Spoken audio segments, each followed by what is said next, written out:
I want to go. I see Graham unmuted, and then we're going to go to Mel. What's up, Graham? Oh, hey. First of all, hello to everyone in Australia who I met when I was over.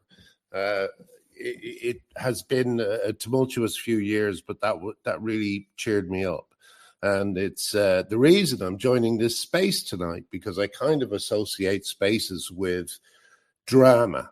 In the UK, they tend to create kind of friction and factions. So I kind of thought, well, this will probably be a good one, because the kind of what would you call it, infrastructure that we have in the UK, with various different brilliant women doing various different things. You know, we have Kelly J, who's kind of like a street fighter, and we have Helen Joyce, who's the best explainer of the whole issue. You know, we have all these people, but we also have a lot of discord, and we have a lot of infighting, and we have a lot of people publicly saying things they should be writing private letters about. So I've been listening tonight, and I really don't want to hog the stage. You know, I just wanted to say a couple of things, and I've been taking notes. So is it okay to just tell you some of the things I've been thinking about? Yeah, absolutely. You mentioned spaces and how they randomly pop up. We do these every Thursday at 8 p.m. Eastern. We always have guests, and we have our members on the panel to discuss the weekly updates and interview people and be able to reach out to our audience and communicate with parents, most importantly, about what's going on in the schools and how we can combat this poison that is infiltrating our public institutions and poisoning the minds of our youth. So, what's up, Graham? Well, yes, exactly. And you know, I've been in this kind of absurd fight for about 6 years now, and I have a couple of observations that may or may not help. First of all, earlier on, people were talking about how Canada was very woke. But I think a few people probably have also read that story that says that the support for LGB and T, of course, has plummeted. People who used to, you know, I think it was the kind of, I don't know what the word is, but like the scores, shall we say, for marriage equality were very high. And I think they've gone down. Right? Same thing happened in Ireland. Marriage equality was an incredibly popular cause. But of course, in Ireland, they sneaked in self-ID. I think it was just a little bit after the marriage equality vote. And so successful were they that they were congratulated in the Denton's document, which was mentioned earlier. You know, so I just think there's a couple of tactical things that might be useful to the Australian women I met when I was over. One of them is, be careful with stories about kids who are identifying as this or that, cats and dogs and stuff. What happens with those stories is that even though they're true, they are used as examples of how mad the GC side are. Like, basically, they will find the story that's got some, and they will just ridicule us or you or whatever. They will ridicule the story because it sounds so extraordinary. And I'm sure you've all noticed the same thing, which is one of our problems, is that people just don't believe us, you know, and they continue to not believe us, even when things like Isla Bryson in Scotland is nearly put into a women's prison. Nothing seems to break through this stuff. So my only suggestion is, when it comes to things like it's not my only suggestion. I'm an absolute egotist, so there's a few suggestions. But like when it comes to those stories, be very selective and try and, I don't know, But I would love to see, for instance, what Bernard Lane would make of a story like that. It would be very significant if a journalist got it into a newspaper or something. But at the moment, all they do is they say, someone said it on Twitter, they're mad, we're the same ones. And of course, it's completely the other way around. Basically, it kind of sounds like we're spreading urban myths. And I hope this doesn't sound like in any way a criticism of the person who collected these stories. It's really important, and they need to be collected, and they need to be documented. But all I'm saying is that it seems to me that even after 6 years in the UK, you still have to really, really struggle to tell people what's going on. They simply don't. It's not. I don't even know if it's that they don't believe it. But this, because I'm rambling on, I really don't want to take up too much air. But one thing I think is a major tactical error. Again, that might be too strong a word, but I think tactically we need to go after the national broadcasters. We need to go after the BBC, RTE, ABC, all these broadcasters, and we need to say, why aren't you covering this properly? Yesterday, and I'll finish with this, yesterday I spoke to some people at the Dáil in Ireland, which is our parliament, and I asked them if they knew what the youngest child in the Tavistock who was sent to Tavistock was, how old they were. And the answer is 4 years old. And then I said, and how many people know that that child was Irish? And no one put their hand up. So no one in this very, very well politicized, engaged audience, lots of conservatives, because left-wing people don't want to talk about this, but still engaged and knowledgeable. And they did not know that the youngest child who went to the Tavistock was Irish. So I guess I would just think about how to get this across to the people, because at the moment the media are deliberately trying to stop us from doing that. And of course, people are putting stickers up and all this sort of thing. But I think, and I really will leave it with this, I think we need to go after the broadcasters. All right. Thank you, Graham. Taylor, what's up? Hey, how you going? Burn the wit. It's insane. That is insane. Can I... Thank you so much for standing up for us. We really appreciate you. No, Graham, and then we'll go to you. We've got to support good people like this organization. Absolutely, 100%. Thank you. It means a lot. Graham, and then Neek. Yeah, I just wanted to... we were talking about the ban and the kind of... silencing of people on social media platforms. And one of the things I found out recently was that in places like El Salvador, they didn't just kill their political enemies. Sometimes they picked them up and kidnapped them and just took them out of town at the same time that there was an important vote. Okay? Now, obviously, you would rather not be killed. Being taken out and left in the middle of nowhere is at least preferable to only that.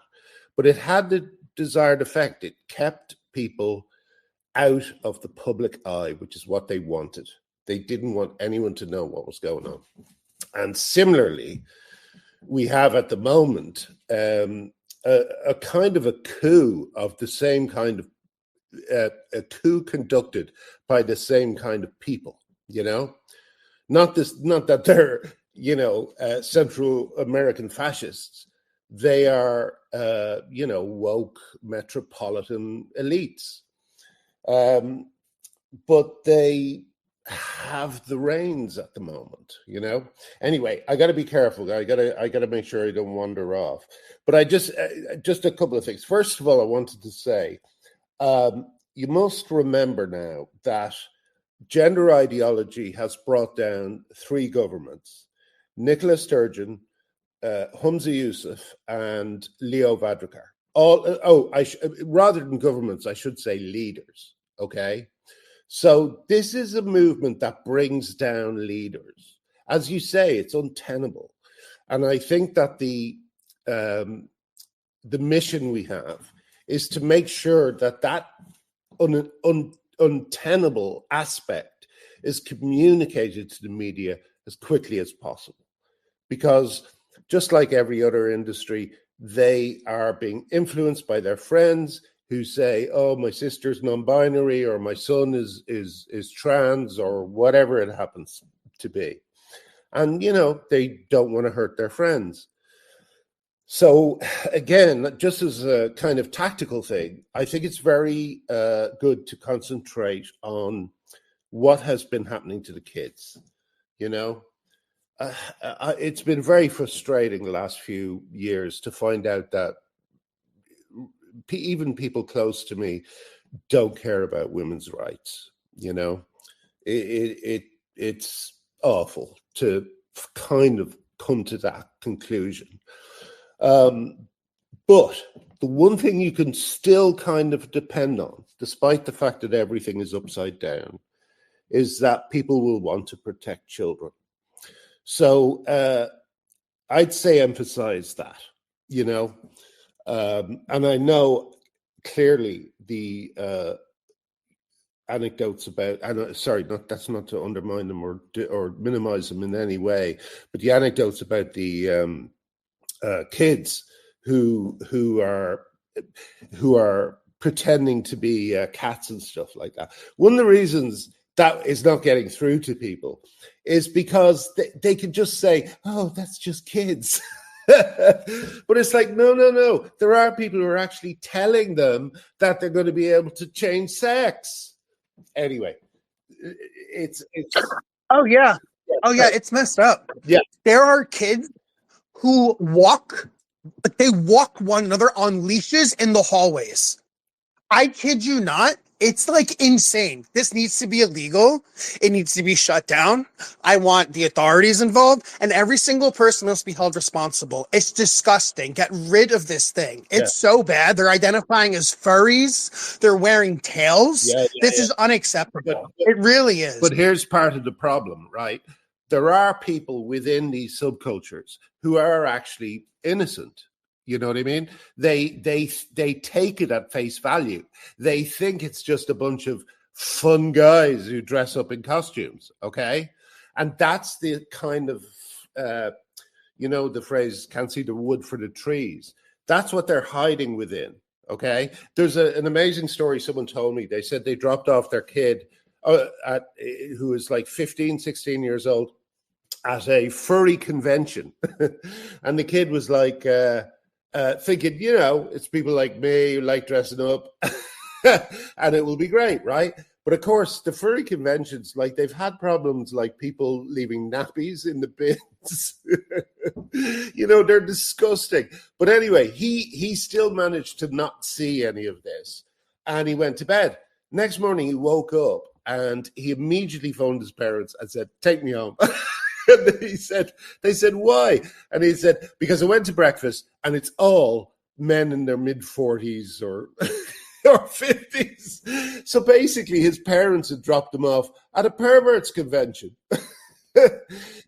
It's a pervert convention. Absolutely. They're disgusting. Like, you're going to have diapers with kids around? Are you insane? And a lot of them are AGPs. Yeah. That's also a thing. There's a significant overlap. But here's another thing that I would just, and I hope I'm not taking anyone's time and space in talking about this. But I just think that, oh God, what was it? Now I've forgotten what I was going to say. So, oh yeah, the AGP thing. Yes, it is very shocking. It is terrible. And I think people who come into this or have come into this recently think the same way I did when I first mentioned things like AGP. Because when I first mentioned things like AGP, I thought people would go, oh, okay, well, that's not good. We should not let men who have AGP into women's spaces. But of course, that didn't happen. Because for some reason, when you talk about the minutiae, they switch off. They somehow can't hear it. I don't know if you know about this, but recently there was a not a documentary, a fictionalized version of the post office scandal in the UK. Now, I think this scandal is about 15 years old. Actually, I pulled that out of my arse. I don't know how long, but it was a while ago, right? And it took a fictionalized program to kind of tell the story of what happened and how appallingly these people were treated. Weirdly, and I know it's a very hard thing to actually imagine, considering how silenced we all are. But weirdly, I think we need a fictional approach to this, something that tells a story. In the UK, one of the things that kicked off the gender madness was a fictionalized story with Anna Friel called Butterfly. And it was about it was basically Susie, a incredibly romanticized version of Susie Green of Mermaid Story, right? So it was basically like, it was just kind of making all the statements that we know are absurd, you know, like, oh, he's actually a boy, he's actually a girl, but he's trapped inside the body of a boy. All this insanity. And they just put it out. And it was hugely popular and effective, and it changed people's minds over here. And of course, it was all nonsense. And not only that, but very harmful nonsense. So I know it's hard to think about because can you imagine a program that told the truth about transitioning and detransitioning, that kind of went through the physical aspects? My only problem with a drama like that is it would be so dark, no one would watch it, you know? And yet I keep thinking it's kind of what we need. We need to tell real stories in as smart a way as possible. Because if we keep going on repeating the kind of stuff we know is wrong, I don't know. I just think people switch off, you know? Anyway, I'm so sorry. I've been rambling, but I've had a few drinks tonight. I mean, yeah, it's all gaslighting. That's just how they operate. Like, these people... Tried to have a look online. I'll dig in. I've not me at the moment. I've just got a whole... There's a pause here. Hopefully I can be heard. But have you heard about the group who are Down syndrome, who do drag? I think they're called something like Drag Syndrome. This is a UK group. Has anyone else heard of this? Yeah, I've seen them. It's just makes you feel uneasy. I think it's exploitation, to be honest. Like, vulnerable people. Yeah. It's not just kids. It's absolutely. It's like it's kind of like a gold rush at the moment for really devious people, and whoever is doing that show is devious, you know. And those people, and it should, you know, it should be illegal. It should be illegal, you know. It's crazy, and of course, you know, one of our problems, as we all know, is that there's so many things in this fight that seem so illegal you cannot believe they're happening, like men in women's prisons, for instance. Can I answer that question from Anika? Okay, so Anika, in terms of unacceptable, we've got a project. I didn't want to leave it hanging there. I just thought, oh well, I thought someone would jump in. To be honest, okay, no. But yeah, anyway, it's like one of our problems is that people do not believe us. Kat's trying to answer the question. Yeah, sorry. Okay, let me answer the question. Okay, Anika. 123.org, etc. Others were doing also snapshot. Can you guys hear me okay? I can hear you great. Thanks, Kat. Okay, so I didn't hear we'll soon have what Kat just said. I'm so sorry. Graham. Shut up. Graham, Sentence, okay. I remember Patrick says that Graham has main character syndrome, and I don't disagree. Go ahead, Kat.